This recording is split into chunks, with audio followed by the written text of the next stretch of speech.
just for a minute. Just. Yeah, I guess. I finished 2:30 that was supposed to one start. not too long Oh, ago. wow. Oh, my goodness. Yeah. Oh. I gotta pick on Jim for 2 seconds before we start. Last Sunday in church, Jim said, it'd be really neat if you could bring some of your animals, so in other words, up my game just a little bit. Put a shirt on that our outfitters wear over there. I brought a couple of our small animals that we hunt over there in Africa, so it's, gotta go through that a little bit. That one is looking right at Ruth Ann. Yeah. Out the corner of his eye. Yes, Jim. The other one's going that way.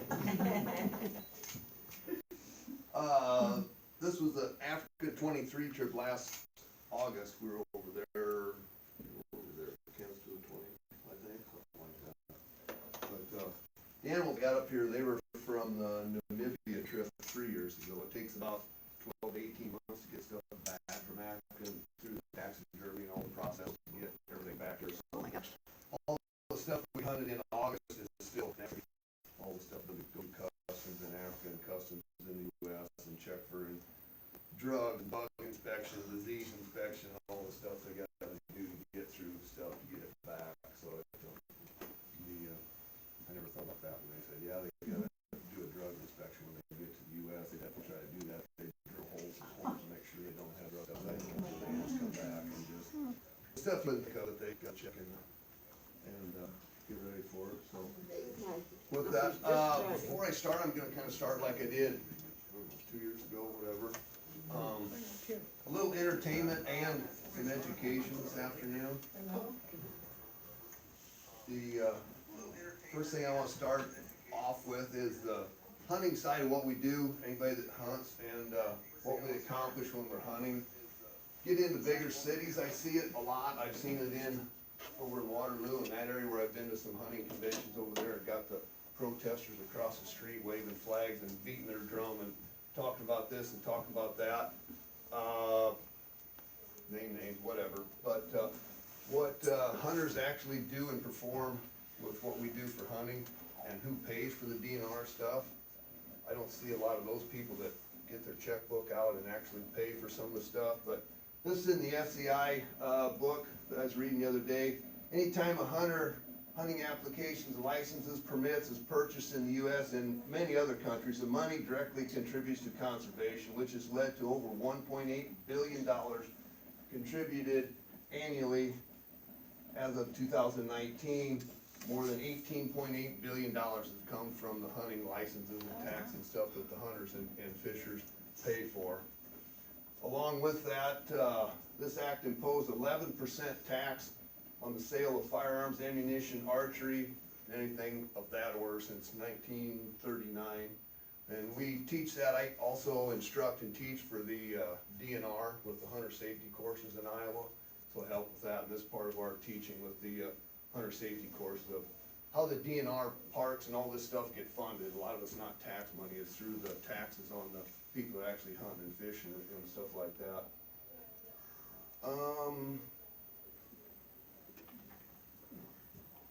$10.1 billion awarded to the states, the sole purpose of supporting conservation efforts, and with that, an estimated $4 million a year from hunting organizations like Pheasants Forever, Ducks Unlimited, Turkey Federation, and all those. There's about $4 million a year on top of the $18 billion that's put forward. So hunters aren't out there to kill every animal they see. Quite the opposite. We want to have the animals renewable resources, you would call it. They have the little ones and they get bigger and gives us more to hunt for the next year, whether it's in Iowa, whether it's in Africa or wherever. But it's they call it the carrying capacity, what the ground will carry, and be able to do that. And hunting becomes a part of that, managing that.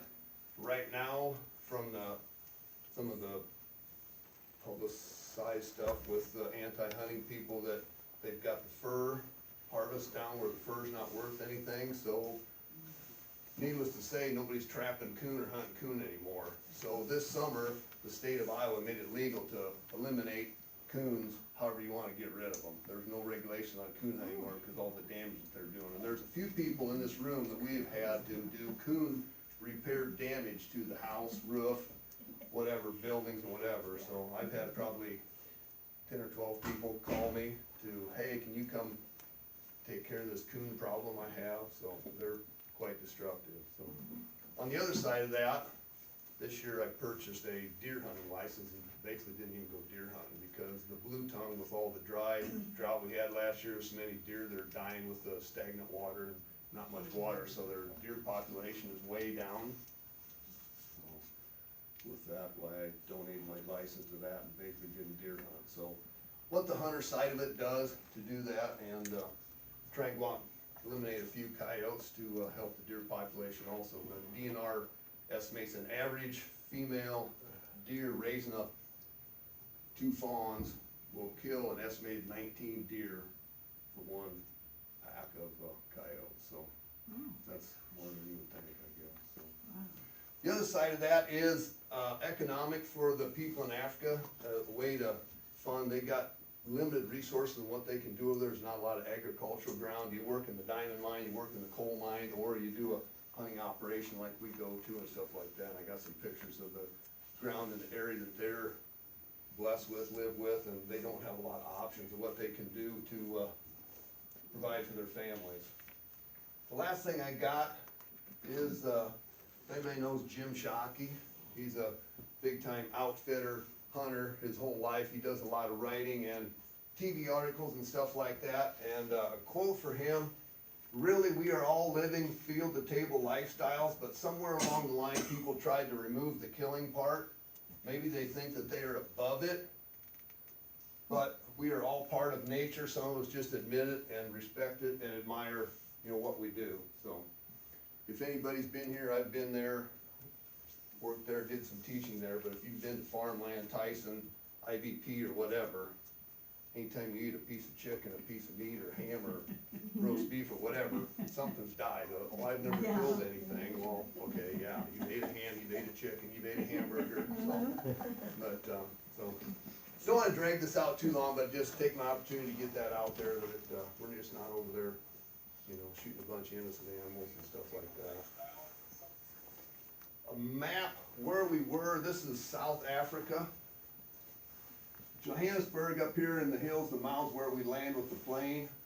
The Marupa Safaris, their base camp is down here in the bottom in the Northern Cape province, which is by Kimberley, pretty good sized town. And the arrow points are the 3 camps that we were at this year. We got lucky enough, we ended up in all 3 camps. So in South Africa, there's 7 different provinces there, basically like a state.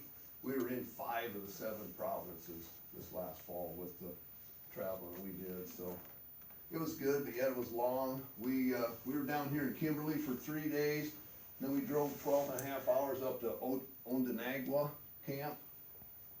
We left at 6 in the morning, got there at 8:30 that night, and stayed there, and then the river lodge there on the Pongo River where we had the last day and did some fishing. But that, if you kind of take a mental note where we were in South Africa, so.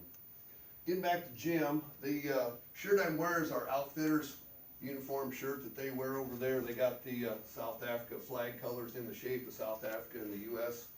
flag colors in the shape of the U.S. So a lot of their money comes from the U.S. The people over there hunting, they all over the world, but a lot of their business is from the United States. So.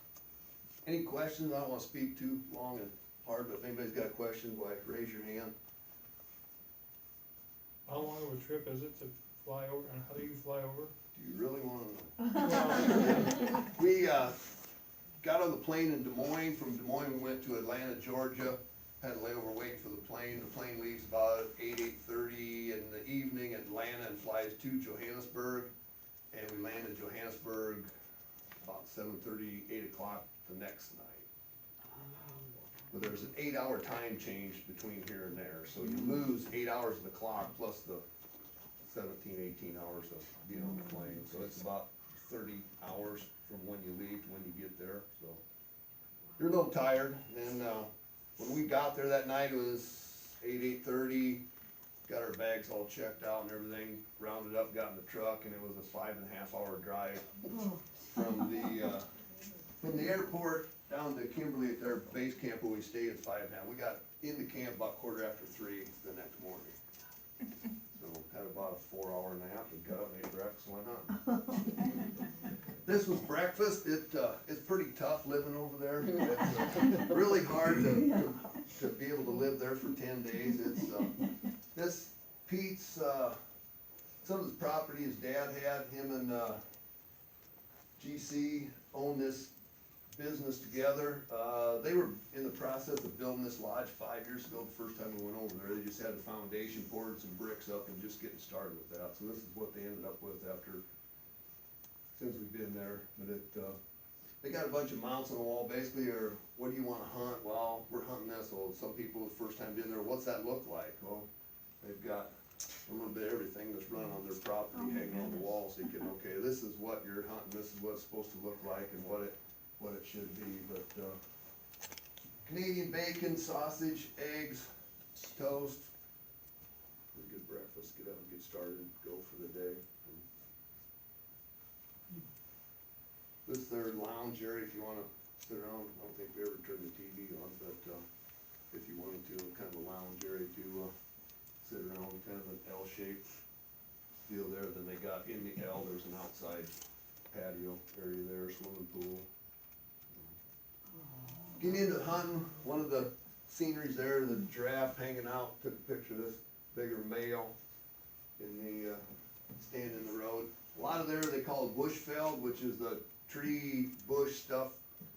Not a lot of great ground you can do anything with other than for the animals to hide in and stuff like that. And they'll cut a road or a path every quarter, third mile, half mile, depending on rocks, vegetation and stuff like that, where they can put some paths through to get to areas and find the game that's hiding out in the trees and do your stalk on what we're after. This is one of Pete's neighbors. They call this guy Rambo. One of their neighbors, he kinda looks like Rambo, but he's a rough and tough guy. He's into preserving rhinos. He's got about 200 some rhinos on his property, trying to bring the rhinos back. And they're a huge deal in Africa with the poaching and people trying to kill the rhinos out there. The horn is a big deal in China, and they pay big money if you get a rhino horn. Well, the poachers, unlike the hunting industry, they go out at night, kill one, take a saw, cut the horn off, and leave the animal lay there to rot, and just, makes everybody upset. They lose the meat, they lose the trophy feeds for somebody to hunt it someday or whatever, and the poacher runs off with the horn and stuff like that. They're tough to bring back. A female rhinoceros has one sibling every 22 months. Her gestation period is almost 2 years and has one. So if you kill one, it takes 2 years to replace one that has been taken out. So it's pretty tough for them to come back. Where we were in Namibia 2.5 years ago, Annetta had a huge property and they were trying to bring the rhinos back to it. And she had 7 or 8 people on her payroll. Their full-time job was anti-poaching personnel. Basically, they were the security guard. It's all wired in and fenced in to keep those type of people out, but they still get there. And they had 5 people. 2 or 3 were nighttime security, and a couple of them were daytime security. That if you were found out there poaching, the results weren't going to be real good. They're not gonna call somebody with a blue shirt, so which I don't blame them. But anyway, if you can see that picture good enough, the rhino on the right's a female rhino, and they have purposely cut her horn off so she can't be poached. Now, for a poacher's value, she's worth nothing, but she can still continue to have calves and stuff like that. So then they leave some of the rhinos around to protect. The horn is their protection, their weapon, whatever. So she's kind of defenseless a little bit, but other ones around do that. But they'll do that, especially with the females, to make sure that they don't get killed for their horn or whatever with those. What we got here on the next one? This one likes a video. Some of these work, some of these didn't. I've taken these videos, are all on my phone. When you try to blow them up into pictures, sometimes they get a little fuzzy, so I apologize if they're a little fuzzy. We're bouncing the back of the pickup trying to hold the camera still, so that's, you gotta move your head to. But some of the landscape out there. Mom and about 1.5 years old, running beside her. So is that the vegetation that they eat then, or do they? Yeah, probably- but typically grass and stuff like that, they'll graze on the grass or some tree leaves, sticks, and whatever. Some of the bigger rams will even eat. Most of the trees in the bush over there have thorns on them. And I got some pictures of some of the thorns, but they're an inch and a half, 2 inches long, and they eat them like candy. I mean, their tongue must be like a piece of steel. They'll eat a thorn bush like whatever, so they're, the landscape of vegetation changes quite drastically, and you'll see that in some of these pictures, depending on what area you're in, and you can drive 20, 30 miles, it's like, wow, we just went to a different state, but it changes fairly quick. There's, they got the Cape buffalo in with the rhino and the herds. These areas are a little more open, they got some water holes where they water the animals, and they get a lot of traffic in there, so the grass gets beat down, so it's not much vegetation there. And places they'll bring out a little bit of hay just to make sure they got the nutrition that they need to keep them all surviving. But the backside, that black Cape buffalo there in the center, he's about 3,000 some pounds. That white rhino is about 6,000 some pounds. So, and then you go a step bigger, you get to the hippo. The adult male hippo weigh about 9,600 pounds. So, I got one picture of a hippo. Hippo's the most deadly animal. Everybody thinks the lion's the most dangerous over in Africa. The hippo by far. They say a lion will kill about 40 people a year in Africa. The rhino will kill about 2,000 and some. So everybody thinks they're big and slow and fat. And that male rhino weighs 9,500 pounds, can run 36 miles an hour. And this chair would fit in his mouth. I got a picture of one that the two rhino or the two hippos were fighting 3 years ago. We're over there, and the one male hippo killed the other hippo. They found it that morning dead. But he was laying on his side, and I took a picture standing beside him. His head laying on the ground, the top side of his head and his ear was as high as my knee. And when they open their mouth opens probably 6 inches wide. Their teeth are about that big. Their teeth are baseball bat handle, probably about 6 inches long. So they, a lot more defensive than you would think. But these we approach with a truck, and they kind of just trot off a little bit. And then the next picture is pretty much the mentality of the Cape buffalo. If you see that in the middle, he trots off about 20, 30 yards and turns around, does a 180 and looks at you like, okay, you after me? And like, bring it on. The only animal in the world that they have never been able to domesticate is the black Cape buffalo. So if they want out of the fence, they're just going out of the fence. It's not much that you can hold them back with. They, you don't want to crowd their space. That picture's a little ways away, but that big male there, the outside spread, I can blow this up without messing up the picture.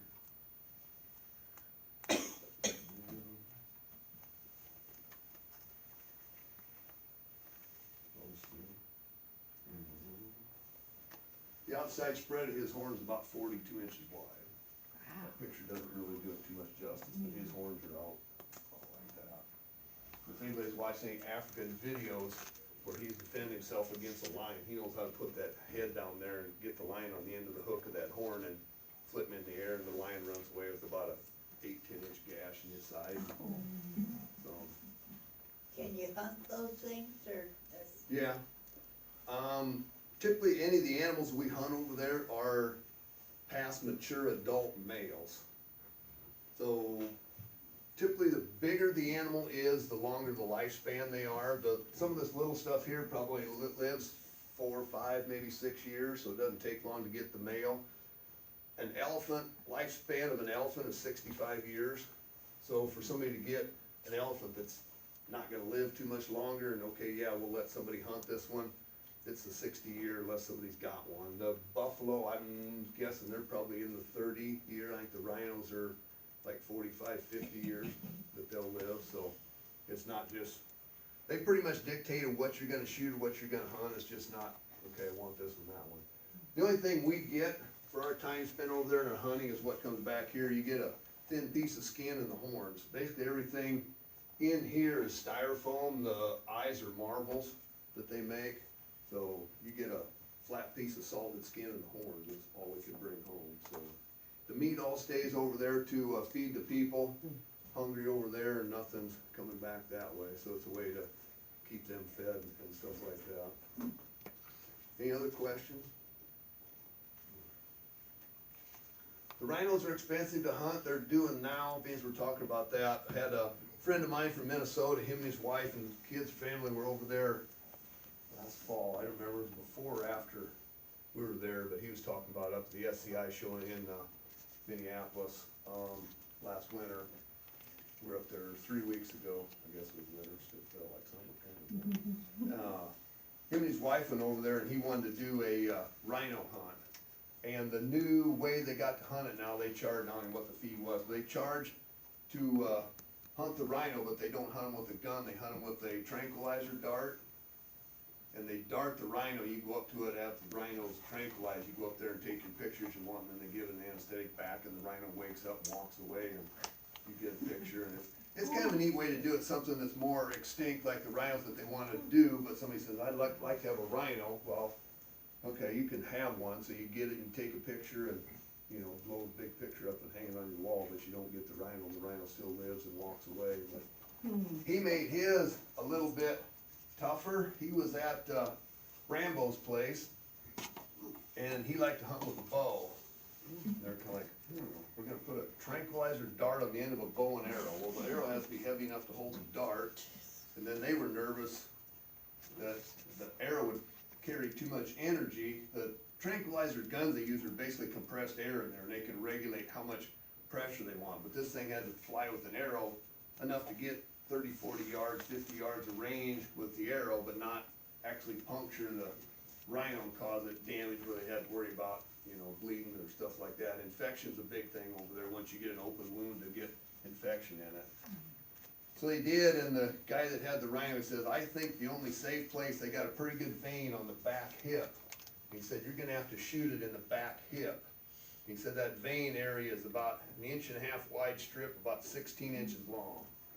So he's practicing, and they got it down, and he said, I'm comfortable at about 35 or 40 yards, and they're in through this bush stalking on the rhino, and he said, that's as close as you're gonna get, and they range find him, he's 51 yards. He's like, I don't know. He says, well, we're not gonna get any closer. It's already turned away to run, and there's your shot, you know. He said, with my 40-yard pin, went up, give it another 6-8 inch. He said it hit fine, but he was telling his story. He said that's quite the experience. He said the rhino kind of started to run off, and they followed it, and he said, I don't know, went 50, 60 yards or whatever, and it started to get wheezy, wobbly, and he said, okay, get out of the truck, let's go. And he's like, what? And he said, ain't. And he said, I know, you gotta steer it.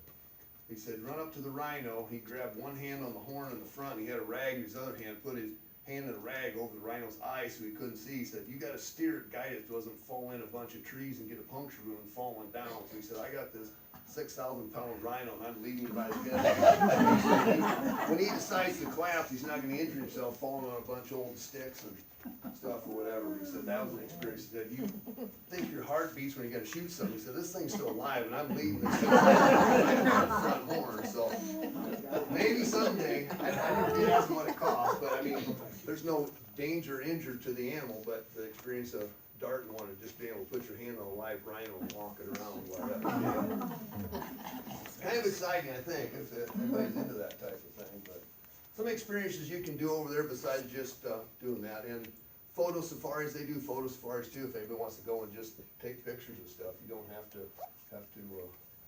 take stuff. That was down the road about 20 some miles. This is back at Pete, or the Marupa Safaris lodge ground there, and we're up those are the springbuck running, which is this guy right there, the springbuck you see bouncing through the grass and the trees.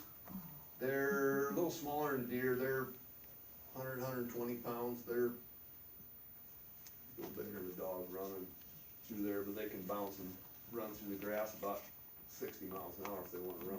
So. But some different areas there with some grass and some vegetation. This is Pete, or the Marupa Safari 2, one of his Cape buffaloes. we're about 40 yards away, he's eating his breakfast, and we kinda bounce up there with the truck and, what are you doing in my backyard? Don't really wanna get out of the truck and go pet him or try to let it, they definitely know how to use the hardware they got on their head. These, we came across, this was over at, we're back to Rambo's place, down the road about half an hour or 20 minutes. Two, bad-eared fox. We come up, they were sitting there in the bush and they took off. By the time I got my phone out and camera on, whatever, they were tail to us running away, but a couple species they got there. The female, the smaller, lighter colored one on the left and the male on the right, trotting away. This is a third area we went to, and I don't know this guy's name, but I was hunting for a Barbary sheep, or an aoudad they call it. And this is up in the mountains, a lot of rock copies they call them, but up in the hills and the rocks up here where the sheep, kinda like a mountain goat type deal, that they live up in there. And,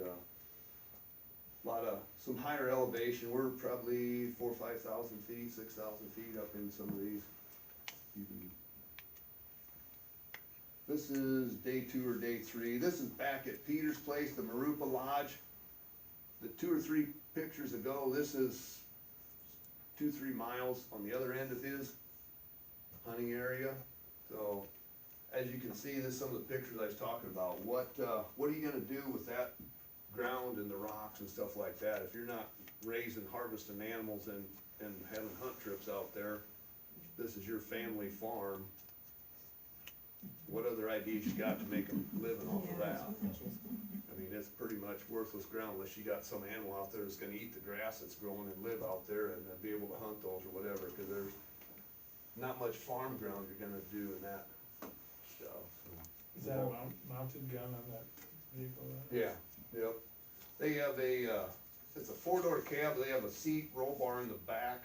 They got a padded seat back there that you ride in the back and bounce on a padded 2x8 across there to sit on, cause a lot of times they don't give you a lot of chance. They've seen a nice male, they know how to hide or whatever, and you get ready and, okay, there's the one you want. You can get out and stalk sometimes, but there's, a lot more chance that they run away from you walking, cause they're looking for leopards and lions and all that stuff that's coming after them. So their big eyes, most everything got over there's got huge eyes, they got great eyesight, so they can see somebody stalking up on them. They take you as a predator, which you are, where if you're in a truck, a lot of times you get a little bit closer. Also, if you're in the truck, it alleviates the thorns and the stickers and the snakes. They have like 5 different deadly snakes over there, so about every time we've been there, we've seen one, so. What's the caliber of that gun? 308, 30 cal. That's a 308 rifle, so. Typically 270 and up. I mean, unless you're shooting some of these little guys, they'll shoot a 223 or something on small stuff, but typically that bigger stuff, you want a gun that's gonna take them and put them down. They're not gonna run around for 2 hours and bleed and injured and whatever. I mean, humane part of it, take a gun that's gonna do the job you're doing and be a ethical hunter and not have your animal, suffer. So. But some of the areas you're in, and you just kind of pick a path wherever it goes, and this path to the next path is a half mile between them or whatever, so if they run out in the middle, then you're carrying them for a half a mile back to the truck, or kin, so depending on where they decide to lay down.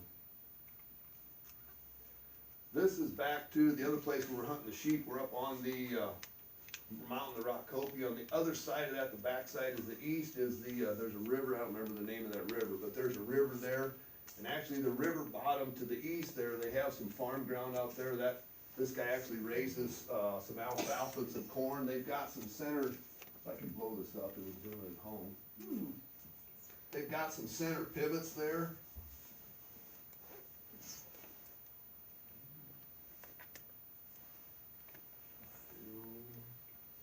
Not working. My wife's not really home, but anyway, the circles up there, they're center pivots, they're the alfalfa, and they do have some occasional ground that they can actually raise some crops, but if they don't, it rains. Typically, January and February is their rainy season, and beyond that, they don't get any rain. So if you don't have a well or a river somewhere you can irrigate, pump some water out of, you're not gonna grow grow much there. So the water's the huge thing over there. Also with the animals, that's one of their big expenses over there is fences and water. They got the animals out there, but if they don't have water, they gotta drill the well, put the fence and repair stuff. So a lot of our money that we're putting into them over there, paying for the animals and the hunt and stuff, goes back, putting their resources back in. They gotta do the well, drill the wells, fix the fence, stuff like that. Marupa, where we were, those other pictures, 3 years ago, Pete and everybody in that region had a fire that came through there, and it was about like what they got going on last week down in Texas. That fire was, what did he say, 65 miles wide, and it went for 115 miles, and burned everything up. They had wood posts that burnt their fences all down, they had to replace them. About 60–70% of their animals got burned up and died, they couldn't get out of the way. So they had a huge expense 3–4 years ago replacing stuff, but not much water source. They got some fire departments in the big city, but they're 45–50 minutes away. And get back to that picture, try and bounce through that with a fire truck and think you're gonna put grass. Yeah. You wait till it comes to you and try and put it out, and it's not. So a fire is very bad over there. The colored people over there like to burn, for whatever reason they say, the black culture over there thinks fire is good. If they burn stuff and they burn and burn and burn, there's always smoke in there. They think if the more they burn, they put more smoke in the air, the smoke comes back as rain in the summertime. So in their culture, that it's good, but if it gets away from them, gets out into these areas, it's pretty devastating on what it can do. Some more buffalo picture back at there. There's the Barbary sheep I ended up getting finally the third day. It wasn't quite the biggest one I wanted, but that gives me a chance to go back again. So. He was up on top of that rock copy, and then we had to carry that one out. He's 240 pounds probably, 200. The guy beside me there with GC, one of the owners, basically his shirt or whatever, he's starting a shirt clothing line over there.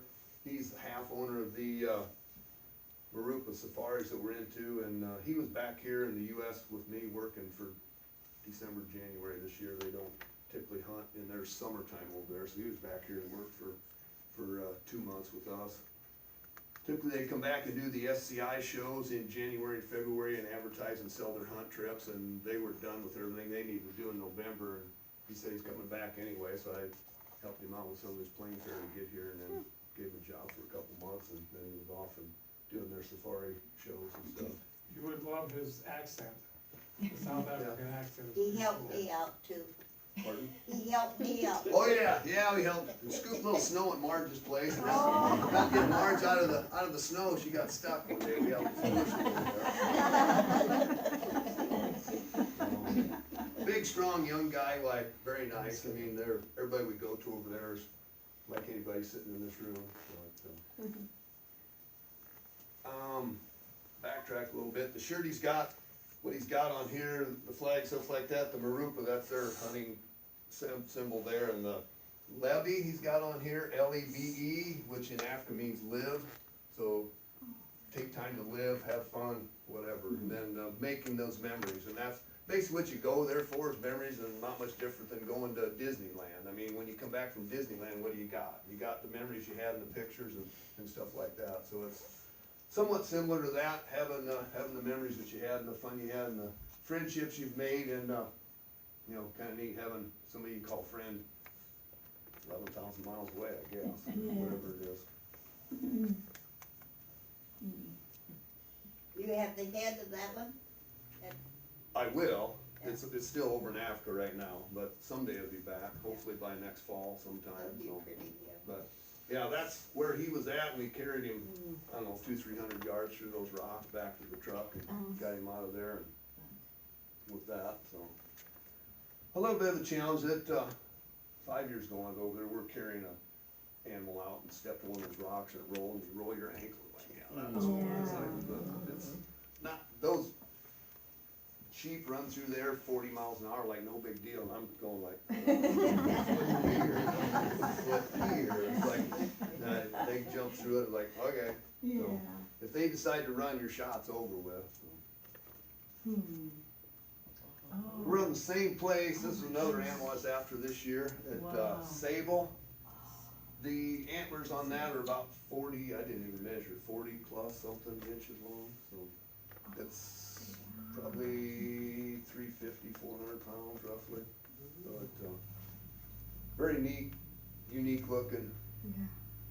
But again, the adult male, this guy, one of them was on my list, and we got that Barbary sheep, and, I was at Pete's place trying to get one of these, and we're struggling with those, and he said, well, we got, Sable at our place, if you'd like to try and hunt one here, and we found this one, and GC was with me, he said, let's see what else he's got. We drove around for about half an hour, he said, that one we seen back when we first come into this property was the best of the ones. We drove back to where he was and found him and parked the truck, we walked out through the trees and the brush, and got a place where we could shoot, and then, it was a little bit open area there, waiting for him to step out from behind the trees, and he went about, I don't know, here in the street after the shot, so he went about 25, 30 feet.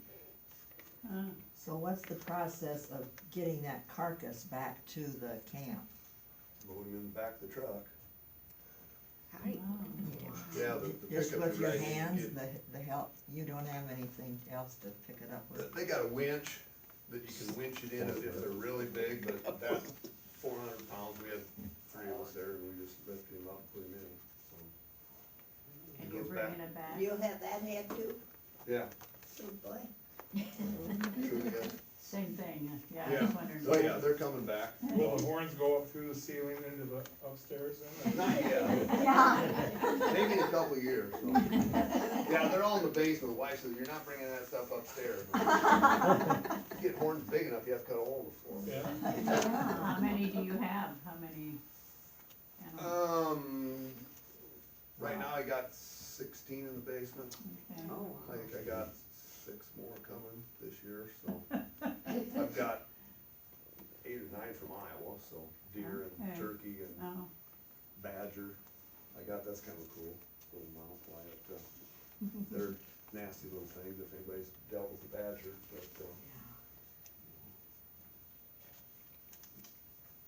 we're back. This is, the backyard of Pete's camp, back at the base camp where the lodge pictures and stuff were. That's a female Nyala walking around the camp. That's their, pile of wood for the fire. Basically everything they do over there, they got all the wood scrap. I mean, there's not many trees, there's a lot of wood and brush over there, but they, cut that down, and that's the wood for the fire pit that they, basically all the cooking they do is on wood coals that, do that. This next one's kinda cool. We were out hunting, but 2 buddies of mine were back at camp this morning, taking some relax and catching up on their jet lag, and, the female Nyala decided to walk right through the middle of the camp and get close. We're in her backyard, so what are you two doing here? He, walked through about 5 feet away from Dave. That was the end of our hunting in that area, the Kimberly area. We're about 30 miles away from the town of Kimberly, and this is the picture of Kimberly's claim to fame. Kimberly is the diamond mine capital of the world. So the last afternoon we were there, we're kinda done hunting, so we went in and did a mine tour at the Kimberly diamond mine. This isn't too much different than Black Hills Gold, the gold mines out in Deadwood and stuff like that. Why, back in 1886 or whatever, they were all pickaxes and tent camps here, everybody picking and trying to find the diamonds and stuff like that. That's the hole they actually dug with the pickaxe and everything, everybody was digging. There's the volcano, whatever brought the diamonds up, is in this core area, and that's where they all found them. They started digging, and they were digging in this hole for like 18 or 19 years. They got down, oh, there's a chart coming, like 180 or 200 meters deep that they had dug, was open mines, and everybody had their little plot of this is mine, and they'd keep digging and digging. And then they got an unusual rainy season that came in, and the rains came into that area, and it caved all that dirt in and killed hundreds of people down inside that mine that caved in, and then it got sold off to a entity that owns the mine now. But they call the hole, there's a lookout observation, there's the city, right up there, why, don't let your kids out and play in the backyard if you live there, cause it's about Wow. 400 feet down to the water at about a 90-degree slope, so. But we're on the observation deck up there. There's some of their diamonds, some samples and stuff, how they cut them, how they get just a rough rock where they start chipping down into the different sizes. Here's the map of where they were. Yeah, the depth of the hole was 215 meters, but discovered the 16th of July in 1871, and then there's somewhere here they quit digging. But the diamonds produced was 14,504,566 carats of diamonds. So fairly rich area. So there's diamonds, there's gold out there. We've seen some gold in areas out on the road, and diamonds can be there too. So, but the water, now they're drilling wells and shafts and stuff, and they got the main shaft. They come down here, and then they got all their cross tunnels that they go in and are mining like they do out in South Dakota, or wherever else, trying to get the diamonds and stuff out now. So kind of pictures of what they do. There's the was a steam engine, but it's probably electric now, but the big drum up there that runs the cable winch to run everybody up and down in that shaft and go through stuff. There's the different colors. That's basically rock made by the earth and the volcano, the hot and whatever, but different colors and stuff, and all the information there. But color is one, clarity is the big one, and then the cut, and then the carat, whatever it is, with that, how they grade the diamonds. That I thought was kinda cool, my own opinion, but, kinda like what we got back in the 1800s, their fire brigade, and they had an old extendable wooden ladder on wheels and stuff like that. The steam engine fire pump there, why, not a whole lot different than what we had back in 1900, so it, not a whole lot different, but the old mine shaft there, the original part with the old galvanized tin, why, you go back out to Lead and Deadwood, where you pretty much see the same thing there. This was kinda unique. After we went through the diamond mine tour, we stopped, they had a sporting goods shop in Kimberly there. And this is a Gims buck, and if you notice, it's got one horn straight and one horn has the curl. Apparently when this thing was a youngster, it bruised or damaged its soft velveted horn. It decided to grow in a curl. And this is the actual, here, the actual picture when they got that Gims buck, but they're supposed to be, both horns are supposed to be straight up, and that one decided to grow in a curl, so it's a 1 in a billion animal they had hanging in that shop there, but kind of neat to see that. There's what they're supposed to look like. Oh, my goodness. That's one of the buddy of mine's boys took that one. Those are real close to 40 inches too. Big long toothpicks. Little defense for the lions, so they know how to use them. That was the end of Kimberly, our 12.5-hour drive up to Limpopo Providency. This is our supper. We had steaks on the wood grill, wood coals. They do a campfire and you sit around and BS around the campfire. When the coals get cherry, they drag some off the side, got the little grate there, and they grill it up. This is about 8:30 that night. We'd munched on stuff going down the road. Let's get there. So you didn't want to get your hand too far away from your plate that night, so it's probably gonna get bit. But everybody was intent on having supper, but it was. What kind of steak was it? Or don't they tell you? That might have been just steak that night. We ate a little bit of everything, Joan. I mean, everything we're shooting is basically what you're hunting. Okay. They do have some beef over there, but nothing like we do around here. But there is some beef there. But we ate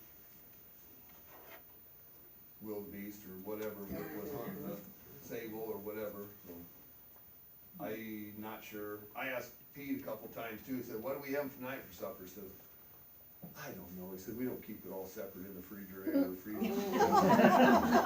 They pull something out and put it on the grill. Anybody's guess. I've not had a meal over there that was, you'd say bad or, you know, whatever, it's, for the most part, if it's wildebeest or it's zebra, whatever, you can't tell the difference from a piece of steak if they cook it right. You know, you don't cook it till it's bone dry, in my opinion, it's got some red in it, and you eat it, and. Onondaga is the name of this camp, it's a tent camp. We stayed at, this is up in the Limpopo, Providence. There's the tents, there's 2 people in each tent. They put a tin roof over to kind of protect from the sun, and the tent didn't degrade quite as fast, a little bit of protection from the wind. But, they had multiple tents around the boardwalk, and then the cafeteria area, the lodge there in the center. Each one had its own plumbing and shower, indoor shower and outdoor shower. If you wanted to shower outside, they had a shower outside in the backside if you wanted to shower out under the sun or the moon or whatever. Some green grass where they water it, but you get away from the water hose while there's not any green grass. There's the lounge area, the fire pit and stuff back there where they're cooking back here on that stone swimming pool if anybody wants to swim while you're there. Looks like you had kind of a rough life. It was tough, I couldn't wait to get back home, and it was roughing it over there. This is the other end of the same, lounge area, whatever, that's the table where we ate in the kitchen there on this end, kind of a long, narrow tent area there that we stayed in. We were there for 7 days at this camp, so we did quite a bit of hunting out of this camp. There is the blue wildebeest, that light, everybody got good with the light up here? Okay, that light kind of reflected on the screen. There's, I don't know, I tried to count, I give up, but there's about 70 some wildebeest cows and calves. Oh.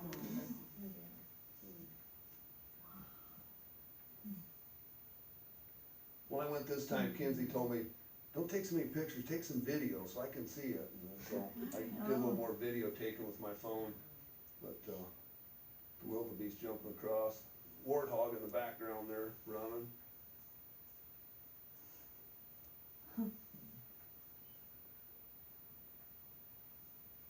These are a lot smaller, the females in the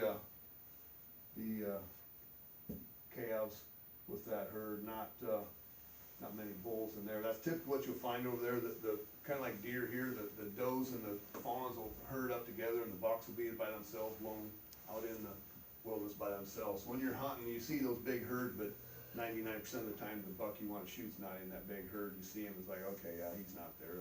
Unless it's breeding season, they're not with the females, they're off by their own. You go find some little spot of trees up in the corner somewhere, he's laying up underneath there, hiding or out by himself. There's Mr. Hippo out in the water, place right out the other pond, and the hippo out there. Okay, what do you want? Giving us the eyeball out of the water.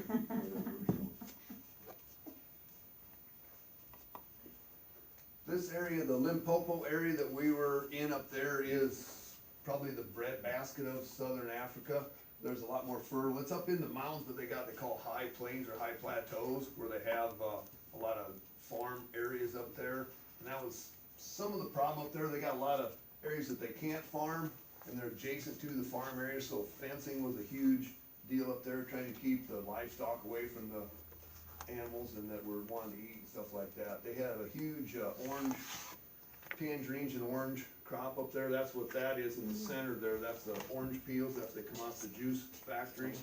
And they put the orange rinds back out there for the animals to eat and try and get some nutrition out of that stuff. And some smell pretty good, and the ones that have been laying there for a week didn't smell very good at all. Which one you're driving by. But the animals would eat those and stuff. I got, get the light on there.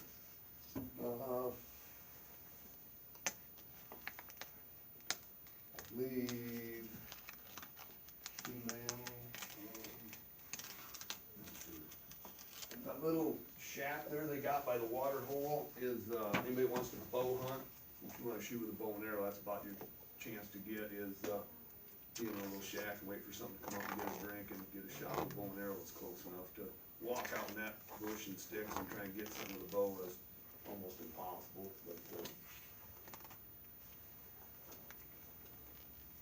video too. Some birds, some ostrich. Again, we're bouncing in the truck, so the video's not real still. The male ostrich are the darker, blacker ones, and most everybody probably seen them from around here, but they're maybe over there.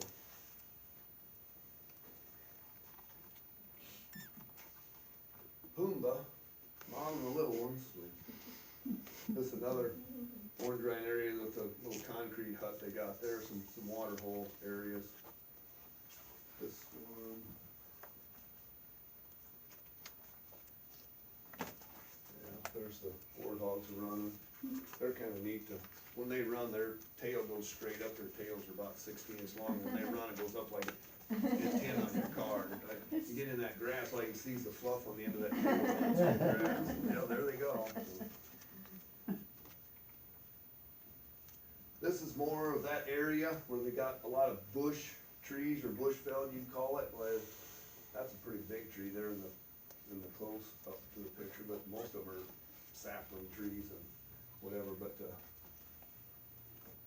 there's, two Nyala out there in the trees, if you can pick them out. They're only 30 yards, 40 yards away, what I was hunting at this time, but, these two were a little younger, lesser than what we wanted, so we kind of passed on them and watched them and drove on by, but it doesn't take them too long to, get out of the area and be lost in that thick cover. This is the orange grove on the other side of the fence. We're hunting on this side of the fence, and the orange grove's over there. They got baboons and vervet monkeys there. They got warthogs, and they're trying to keep them out. There's miles and miles of fence. Every one of these white dots here is the insulator. There's like 6 electrified wires here, and then these wires are 6 inches apart. Those fences are 9 feet high. And there's miles upon miles upon miles and miles of fence. But, the bigger kudus and some of the bigger animals will jump those fences or try to. They're 9 feet high. And then they got repair work to do to go rebuild them, because they get on top and catch it and bend the posts over and whatever. But, a huge expense. The baboons are kind of a nuisance over there. You can hunt and shoot. We've got a couple of them, but, guys that raise the oranges, just like a coon and sweet corn patch. They get up in the tree, they take an orange, take one bite, throw it on the ground, grab another one, take one bite, throw it on the ground, and like a coon and sweet corn. If you eat the whole thing, I don't care, but Yeah. you waste 50 of them to take 5 bites, and so. But kind of a dual area there with, the crop areas. They had squash up there, regular potatoes up there, a lot of sweet corn up there, oranges, mangoes, pecans, but a lot of, farm area up in that spot. We had sweet corn a couple times. We're up there. They don't have any winter up there, so we went through the sweet corn patches at night looking for, porcupines and stuff like that. They've got 5 or 6 stages of sweet corn. They had a field that was done and they disked it. They had a field that the corn was up about that high, and they had a field that was up about knee high. One field was tasseling, the next field was getting picked. After they picked it, they'd come in and they'd run a silage chopper through it, chop the corn off to feed the cattle and the livestock with. So it was a never-ending supply of sweet corn. So if you get sweet corn now, it's probably coming from over in that area somewhere. So a lot of the meals we had corn on the cob with the meal, and it was, half-mile away, they're picking it, so. And the oranges, why, if you want fresh, good tasting orange juice, why, every morning you got orange juice. It was, the oranges were off the tree half-mile away, so.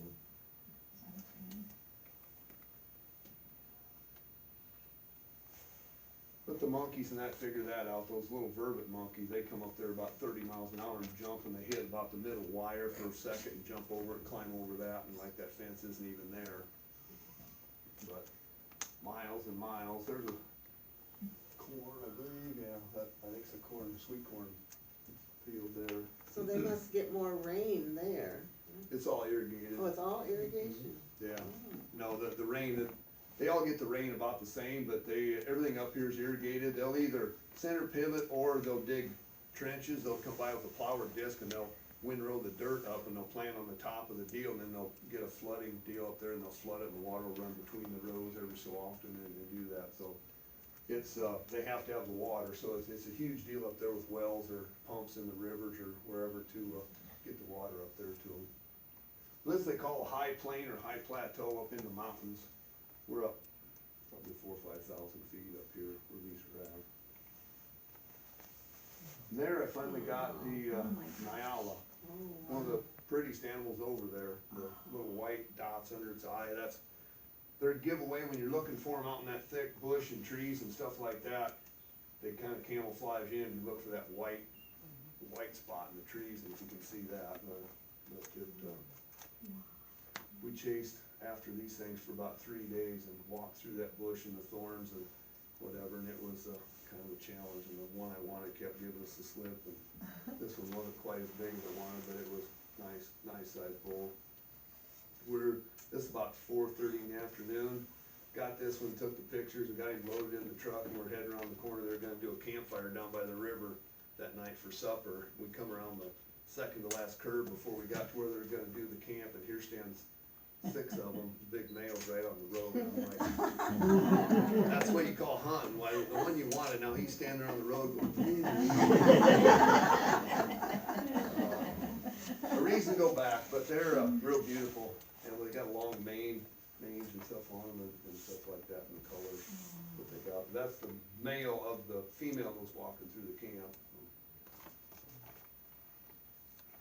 There is some sable in the same area up there, but 2 sable laying over there in the grass, and that's the stuff we're hunting through. They get about 20, 30 yards away and they just disappear, and you try and walk through that and stepping on sticks and moving stickers that hook on your shirt, and you try and move and try and stalk them. It's about a waste of time because they can run through it like, and you're trying to be quiet and sneak up on them, and sneaking and that stuff's next to impossible. We sat here long enough, those 2 got nervous and said, we better get out of here, but we weren't hunting them. But the younger bull to the left and the older, they start off kind of a reddish coat. When they get older bulls, they get more into the black color, but they know how to tuck their horns under the branches, and in about 6 seconds he's gone.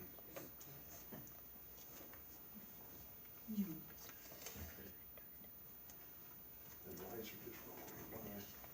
If you can see that, there's a Nyala in the center of that picture too, back in that same brush, but if you can pick it out in the center of the Nyala, stand up there looking at us. That's about probably 30 yards out into the bush. You see it now, it turns its head just a little bit, but it knows how to hide and just stands there and tries not to move. But if it moves its head, you can kind of pick it out. And is this the one? The lights are messing with me. One of these, I got the little vervet monkeys running. Maybe it's this one. I gotta get away from that glare of the light so I can see. This is a little more open area. There's a little bit of water up here by this, where there goes the vervet monkey, if you've seen that running. It's more blue wildebeest walking around the water hole back in there to the right in front of us.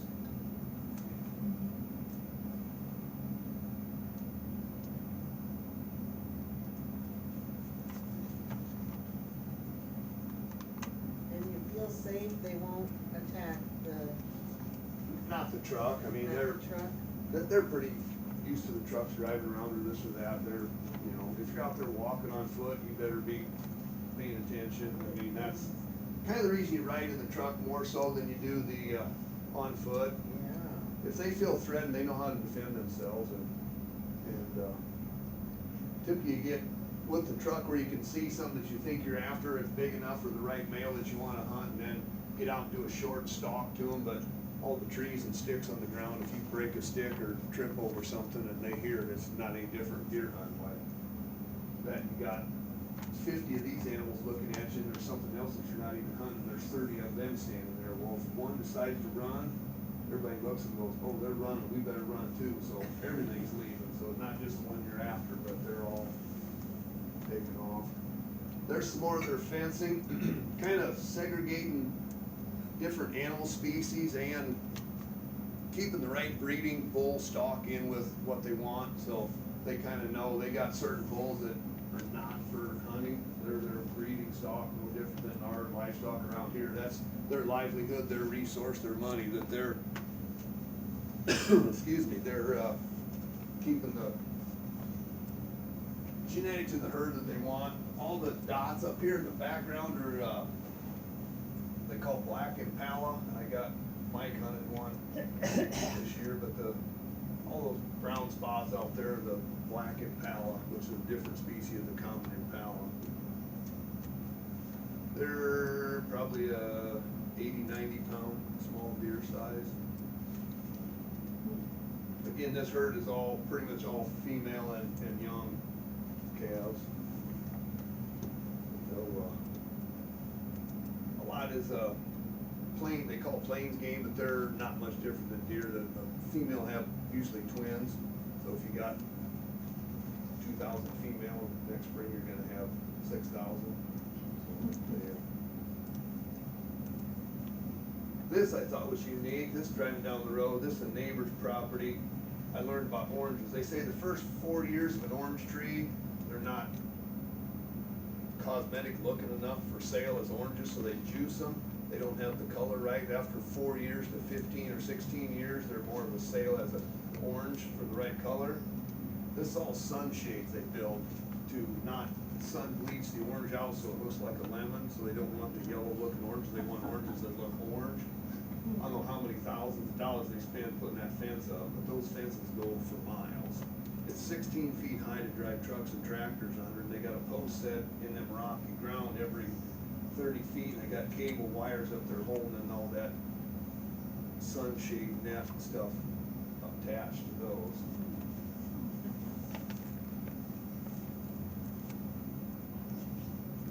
We're doing 60 miles an hour down the road. This, I don't know if I got the whole video up here, but that video lasts for 50 seconds, so it's at least a mile. Hard time seeing the back end of it. There's kind of an entry area with a gate, get into the grove, and then back to the property. Are these privately owned or government owned? Private, most everything over there is private for the most part. And they can sell it and, Yeah, it goes, I don't know how that tax or what they do with that. I mean, a lot of it, it's sold there, but it comes over here too, or whatever. Then we're traveling down the road and they have a roadside stand if anybody wants to buy souvenirs. So I have the ladies out here with their trinkets that they're selling, the beads, the colors, the hand carved wood stuff. The tunnel coming through the mountains, and you kind of slow down to go through the tunnel so you're not doing 60 miles an hour. They know where to put their stands up, and they stop and buy. But the way They it makes keep the it, animals out of the tunnels. not so much up here. There's some up there roaming, but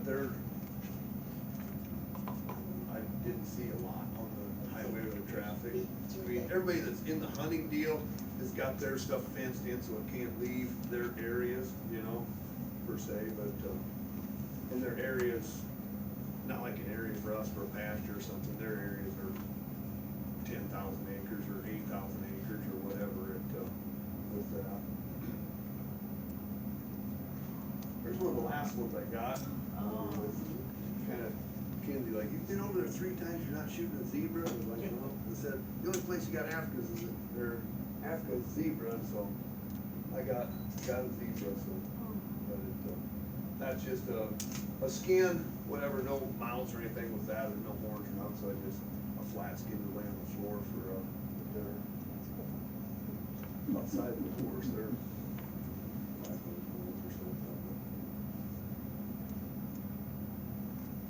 There's the black impala, that's the one that Mike shot last year over there, so they're pretty good sized ram with the bigger horns on that one.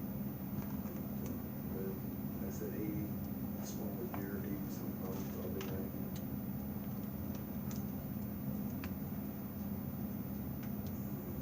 There's more of the, if you look back in between the mountains there in the valley, down the bottom, that's all orange groves. All those, the white, yellow color and the blue, green up there in the center, those are all the sunshades with the orange field out there. They're probably between 15, 20 acres, I think, they got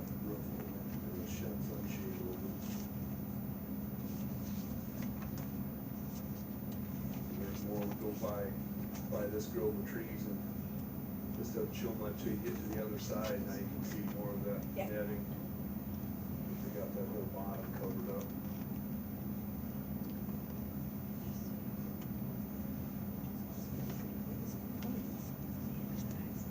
There's a thick cornfield. Up through the mountains. And the scenery driving from one camp to another camp.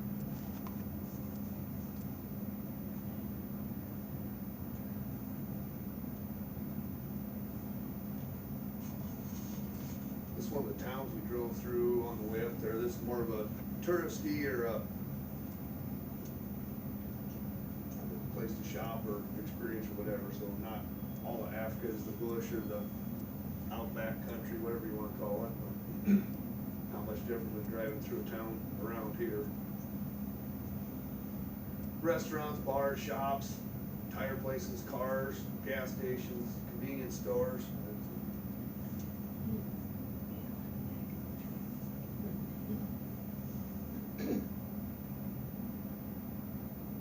Are they on the opposite side of the road, or is that an optical illusion?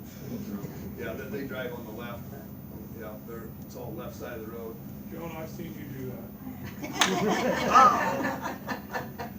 You know, Joan, I'm in town. Here's a little bit of their forest industry. They plant trees. They're in rows like corn up there. They're 10 feet apart in rows and rows and rows. And they come by, and after so many years, they cut them down. And a little bit of a lumber industry. There's not much there, but they got some areas. And these people decided that the trees were more valuable than the oranges or whatever, so they put trees in to cut down some poles and lumber.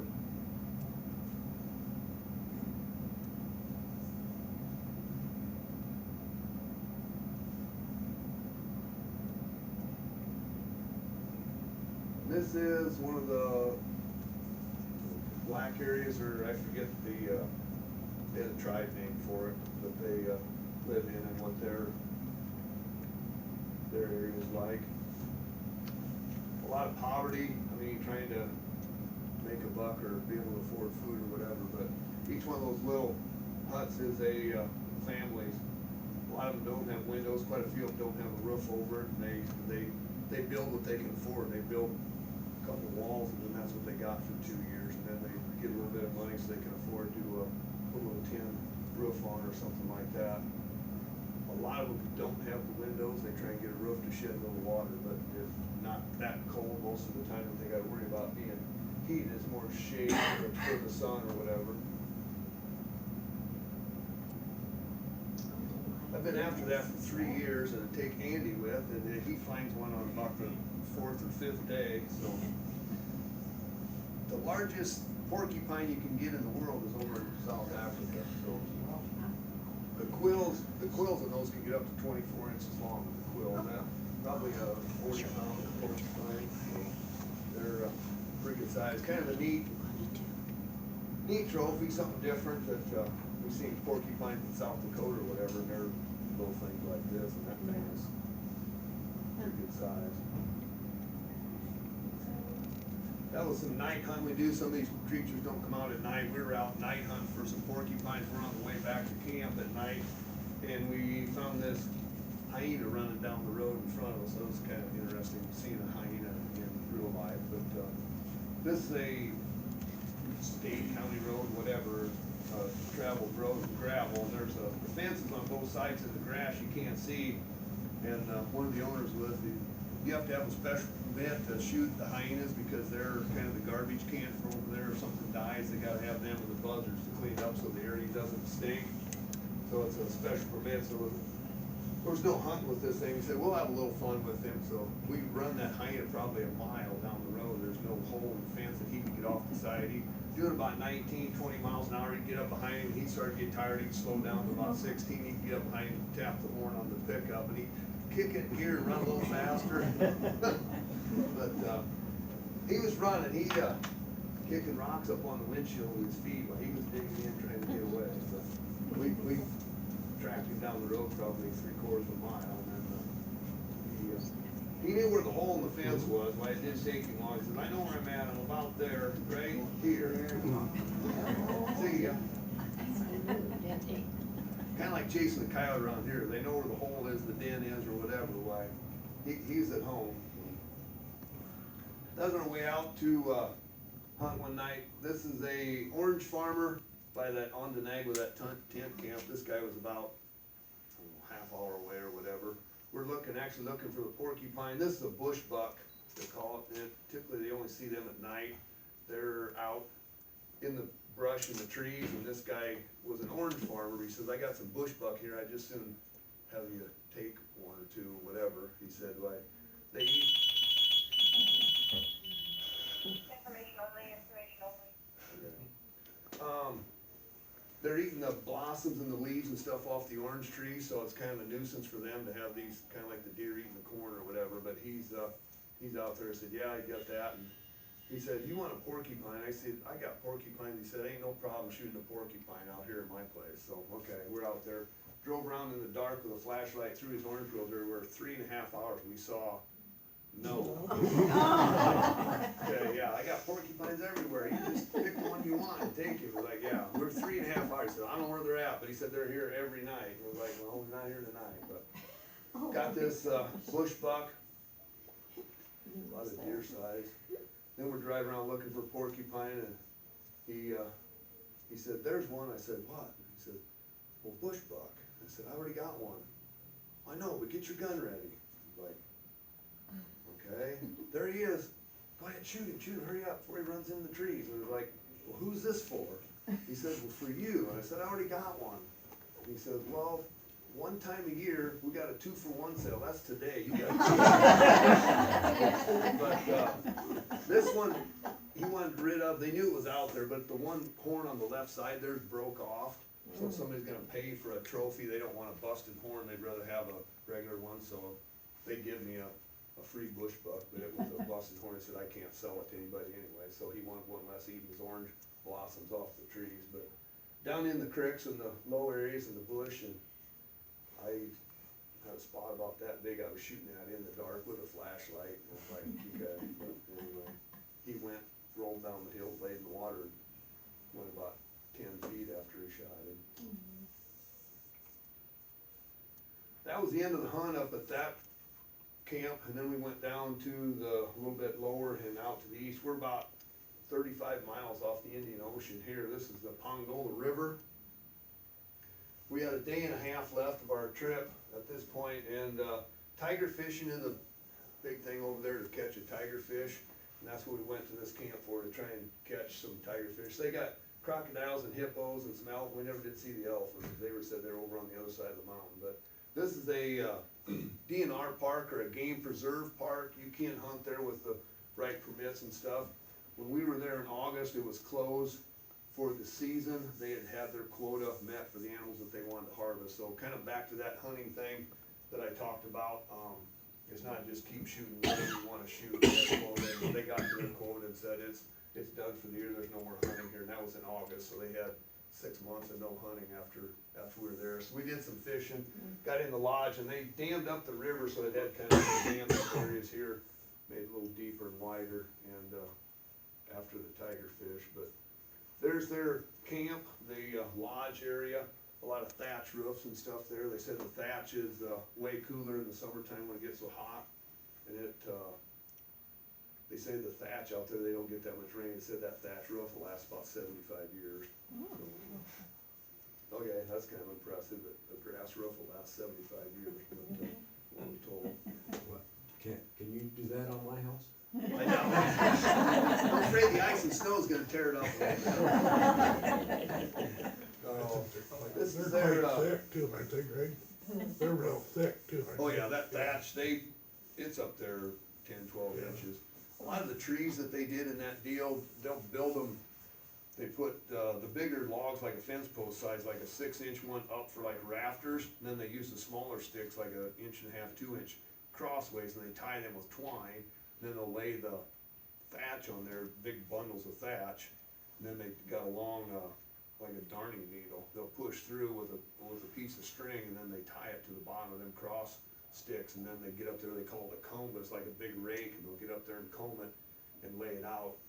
But, if I go back, you can't see, I mean, they got valleys and dormers and stuff up in there, and it don't leak, but they just, oh, it's an art, whoever's doing that, to get that to lay in there that nice and get it all that even and be able to shed water and stuff, so. I got it better, there you can kinda see the poles and stuff underneath, they just take the whole tree, like a 6-inch tree, and make a 30-foot long piece and set them up there and tie them together, and then I wish I could blow it up, but you can kinda see up here in this corner, they got the little 2-inch cross pieces going across that they tie to. This is an evening supper meal here. Where are the volumes at on this thing?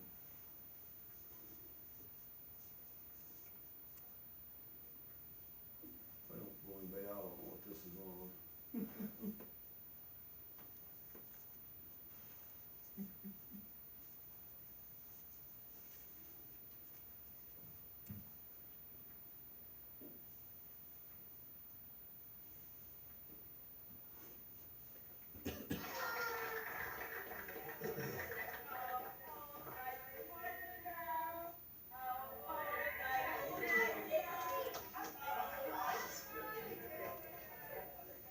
Trying to get the whole room with my phone didn't work very good, but some of the ladies were cooking our supper.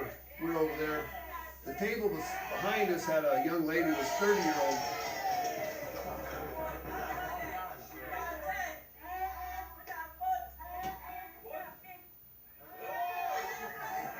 Some of their native language.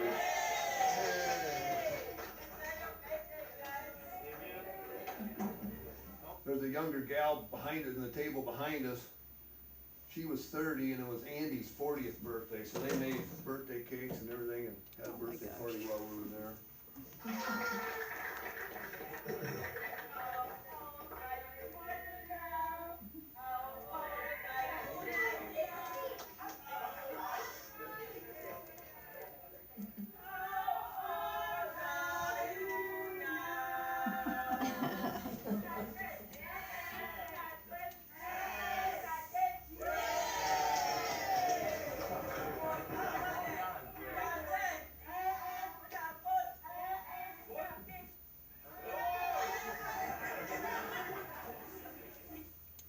It's, in the schools over there in South Africa, it's a requirement that they take 2 languages, so just about everybody in Africa speaks English. They know it, most of them all choose, there's so many US people coming over there that they all pretty well speak English along with the African.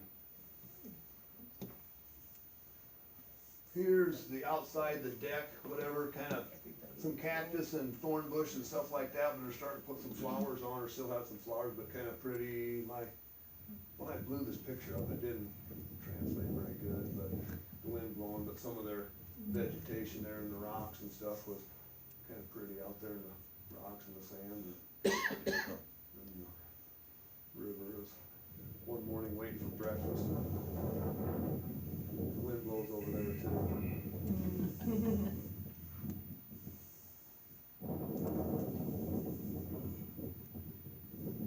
Kind of their common area, their lodge area.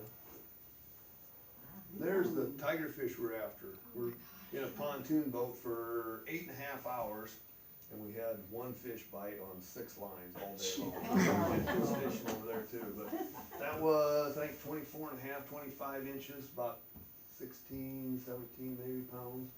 The teeth are about, why they call it a tigerfish, the teeth are about a 1/2 inch long, so not like a bass, you put your thumb in the mouth to take the hook out. So.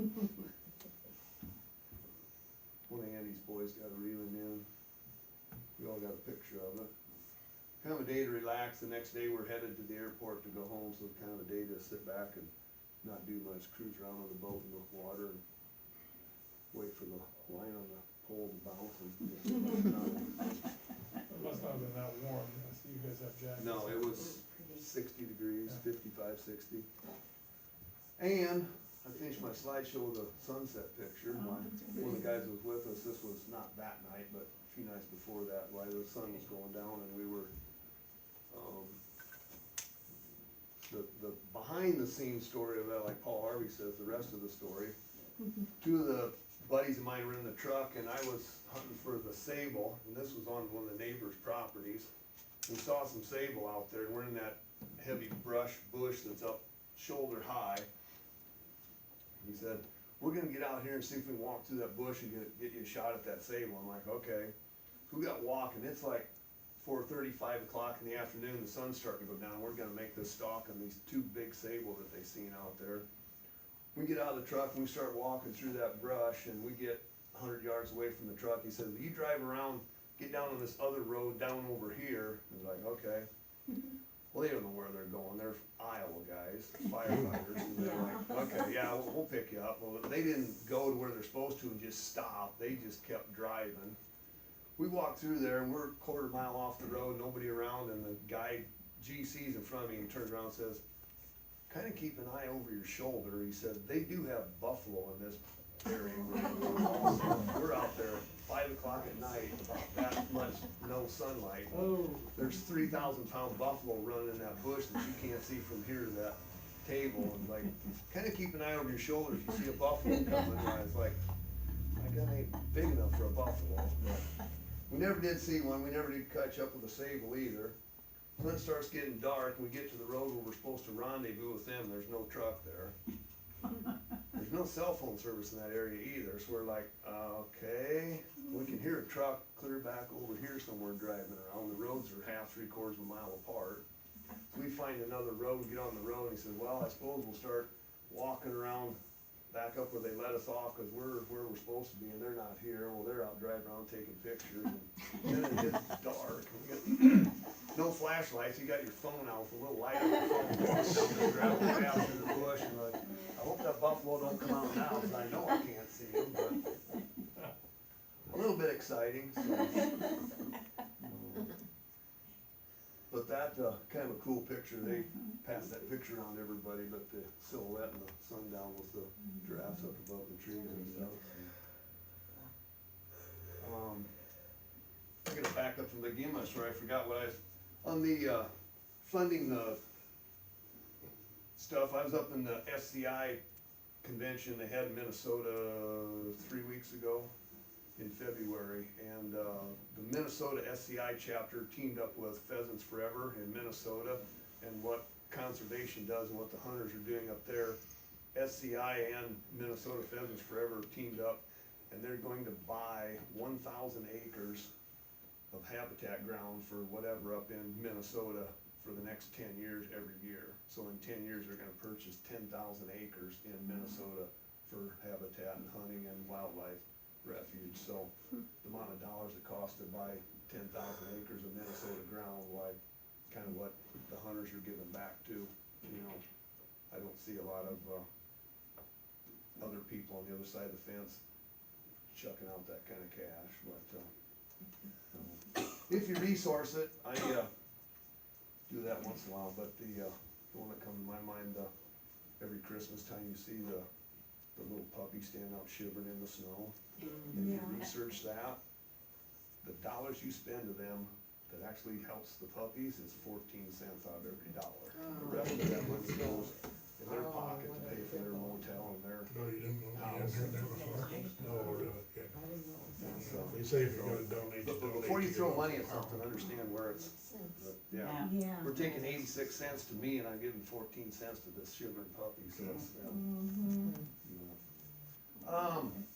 I kinda left these two alone, they didn't say much all day, but, that's from the trip 2.5 years ago. The, little spring buck on the right, he's a average size trophy. The, one on the left is a steam buck. Africa has, they call the big five or the big six, which are the buffalo, the elephant, the lion, the leopard, the rhino, and the buffalo. And then they have the little one there, which is the group they call the tiny 10, which they have 10 little bitty, they get down to like cat size almost, but the little plains game they call them. This one is like the second or third biggest from the big of the tiny 10, the little steam buck. But that one I got 2.5 years ago. We're up in Namibia, and it, if you weren't here 2 years ago, I just shot a diker, which is the bigger one of that, a different species, but I shot that, we took pictures, put him in the truck, he's brought a 60-pound animal, that thing's about probably 40 pounds, maybe 45, stands about that high, like a long-legged, smaller dog, but got that one, took the pictures, put him in the truck, and we drove probably quarter mile, and this thing's standing in the grass about 80 yards off the road. And the other guy that was with me hunting, I said, well, I already shot, it's your turn, you know, you take him. I saw that thing standing there, it was like, the relation, the portion of the horns to the side of his head, that's probably a pretty good size trophy for that. He says, no, I said, I'm on the wrong side of the truck, and I don't want one anyway. He said, you know, go ahead, and I'm in the back of the truck, you're in the back, your gun's gotta be unloaded, so I try and quietly cycle the gun, put a bullet in this and that, and get out, and then this thing's like, maybe I should move, so he's running through the grass, and the grass is, he's short enough, the grass is about up to here, so you can see his head, his neck, and about that much of the top of his back. Now he's out 100 and some yards away and whatever, and I'm trying to get a shot, and he said, well, better hurry up, or he's not gonna stand there too much longer, and I shot, he went down right away, that little thing didn't take much, but, put him down, and our guide at that time was Steve, and he says, I'm glad you shot, he said, somebody needed to, but anyway, we went back and they did some scoring on that thing and measured him.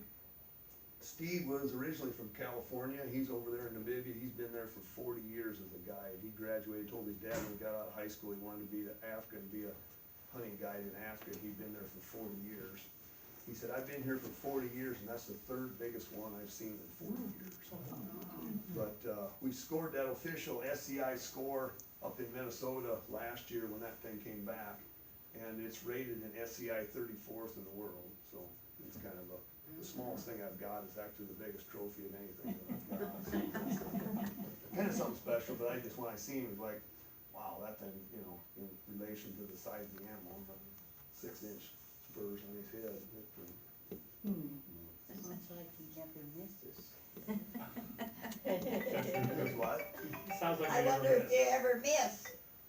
You said they. Not that I admit, That one, but- did you ever miss one? Oh, yeah. That's the not so good part if you do, not that you've missed, but if you shoot one and you don't retrieve it, you still pay for it.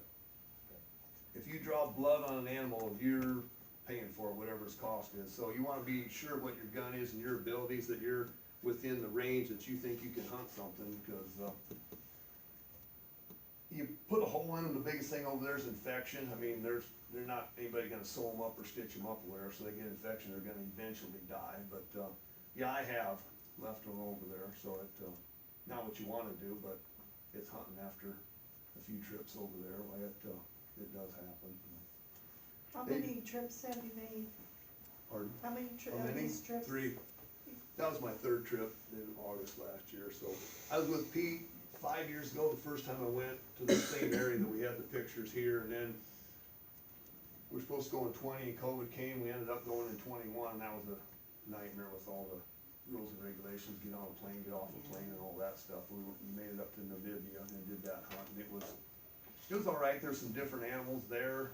It was an extra plane ride, it was an extra 12 hours to get there. So once you landed in Johannesburg, it was too late for the planes that day, so you had a motel in Johannesburg, got up the next morning, got in another plane and flew for 3.5 hours up to Windhoek, and then you got a 6-hour drive in the van after you got out of the airport. So it was a whole nother day of just travel to get to that place, so it was nice. That was John Olafsey, he's passed away, his wife Annetta, and Alex is their son. If anybody wasn't here, a couple of you weren't here 2 years ago. But nostalgia of being in their camp, I guess, was, if anybody watched Wild Kingdom back in the day, Omaha, Mutual Omaha, Wild Kingdom, John Olsey was the one that had all the animals and did all the stuff for Wild Kingdom. So that was all filmed there. And then John Wayne movie Hatari was John Olsey had the animals and all the stuff there with that stuff too. So just this nostalgia of being in that camp with the people that were, the background of those movies and stuff was kind of neat to be in their area. Any other questions? Holy cow, 4 o'clock. I think I talked that long. Any other questions, comments, or? I'm sure you get that at home too. Yeah. So I wasn't here the first time, so who are these people you go with? Are they, you said something about being firefighters or something, but Oh, they were just friends of ours going on our trip. But Just the guys from friends. after are over there, the outfitters. I actually went, Mike Williams, Oh, I went Mike. with him the first time. Mike went the first time with a college buddy of his, which is Dave Bigler. He was originally from, eastern Iowa, I can't say Town over there somewhere, northeast of Waterloo. Him and Mike were college buddies in, Morningside, Morningside, yeah. Dave was a football running back from Morningside. Him and Mike were buddies in college. okay. And, Mike wanted to go to Alaska and hunt up Alaska. He said, I just don't wanna spend the money for what them trips cost up there. And Dave says, forget Alaska, come with me to Africa. And he said, you'll be there twice as long, shoot 5 times the animals and come home with less money expense than what you did for one trip in Alaska. And Mike's been over there like 7, 8 times, so it's just part of the money thing that, when we were over there last fall, the exchange rate from the, what is it now? African rand to the US dollar is 19 to 1. So if you give them $1, you're giving them $19. So that helps a lot on the trip, offset the trip cost too, that the dollar has that much power over there. So it helps make it cheaper for us to go over there and help them out. So Mike went and he had a brochure from them 5.5, 6 years ago over at Mom's and was like, Mom twisted my arm, made me go. I wanted to go too, but I was in that truck. Yeah, the bounce in the truck's a little, eating the dirt and the dust off the back, but it's less expensive. If anybody's interested, I can get you in contact, but I can, a 4-day elk hunt in Colorado with a guide and a trophy elk in Colorado. I can go to Africa for 3 weeks, 4 weeks, and probably shoot 8, 9, 10 animals for less than money for 4 days in Colorado. So the first trip we went on with Pete 5 years ago, a 10-day hunt, everything included, all your meals, hauling you around. The only thing you had to buy on top of that was your plane ticket. It was $1,700, and that they give you the first 2 animals. That was 10 days, all inclusive for $1,700 plus a plane ticket, and above the 2 animals, you shoot what you want to afford beyond above that. So it's like, so somebody that's, you're so rich and you know you can afford to go to Africa. It's like, well, I priced an elk hunt in Colorado for 4 days and maybe get a shot at an elk. They're $12,000. So.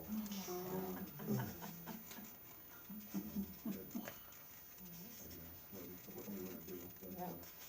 But, Plus you're feeding people.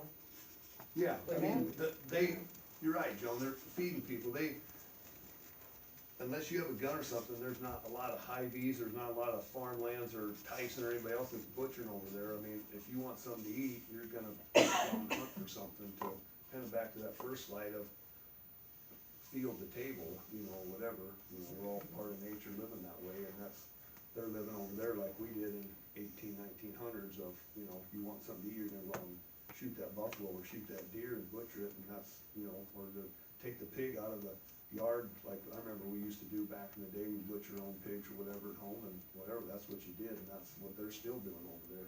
Every one of these hunting camps we go to has their own butcher shop right there, just like a lock we got here. They got sharp freezers and coolers and vacuum pack and smoke houses and everything else that they're processing their own meat right there doing the butcher. They got 2 or 3 people, that's all they do, stand there all day and skin and butcher whatever comes in the gate. So it's they're way more, I didn't see it so much here. I wanted to try it when we're in Namibia. A lot of the colored people that are there were doing the work part of it, and you'd bring an animal in and they were happy to take the intestines and the stomach lining back, and they thought that was a treat and that it was different to me, and I wanted to try it, but we never got a chance to try it. But the first thing they wanted, they would take the animal and they'd start to process it, and they would take the stomach lining out, and they would about fight over the stomach lining. They would shake the stomach out and wash it out, and that lining of the stomach, they would about fight over that to take it home. They said they take it home and boil it with whatever spices, whatever, for 6 to 8 hours, and that was a delicacy for them. And the intestines are all their sausage casings and everything else that they're not wasting anything over there. It's, pretty much getting ate except the hair and the horns that come home with us that you can't eat, so. So do you have plans for the next round? Well, yes. We're leaving August 8th of 25.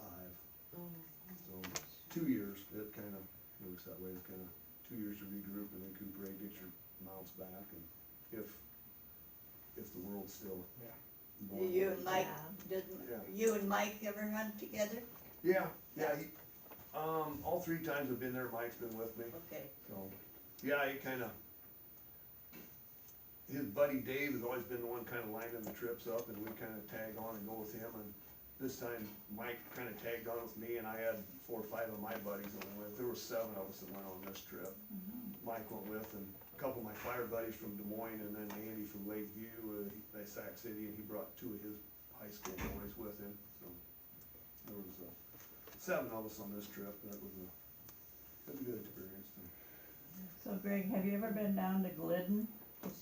No, I called them a year and a half ago, and his wife was having medical issues, and I talked to one of the boys, and he said, no, we're not even open, letting anybody in, cause Yeah. mom's having some stuff and They're dad's getting not. really old, yeah.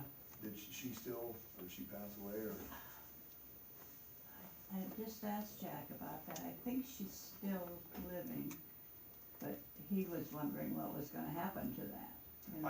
I'd love to go see it. This guy's got a It's- machine shed full of, it's full-size amazing. elephants and everything else stuffed in there. We went with the REC guys a number of years ago, and, yeah, it's amazing. Yeah. Giraffe, Yeah, elephant, yeah, my basement's nothing compared to that. yeah. Well, he was a banker, and I can't afford. was a what he banker. did.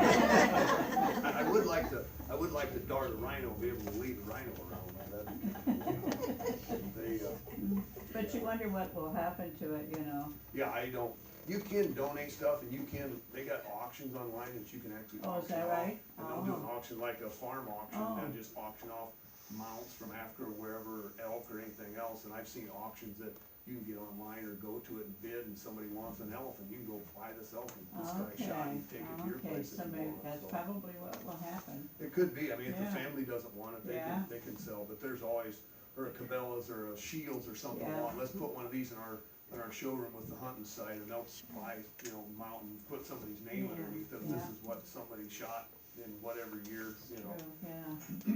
Yeah, there's some value to them, the mounts that you got, I mean, if you wanted to sell or get rid of them, they're not, throw them away, put them in the garbage or Have you been down to Mission Central, the Lutheran place down by Mapleton?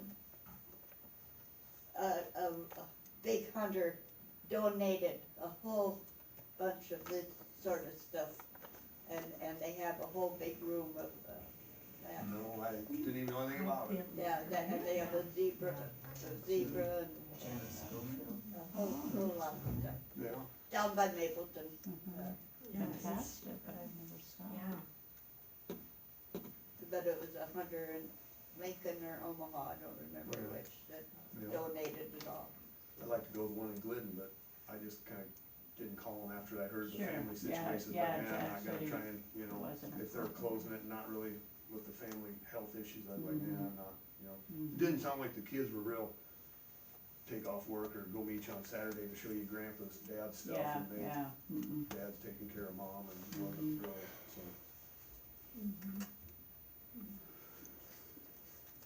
Well, fold Thank up you, this Greg. road show, I gotta go to Sioux City and teach fire school. Oh. Well, thanks, everybody, hopefully I didn't bore Yeah, anybody. thank you. One last thing, donkey, I anybody heard guess. 2 years ago? Which in Africa means thank you. Oh.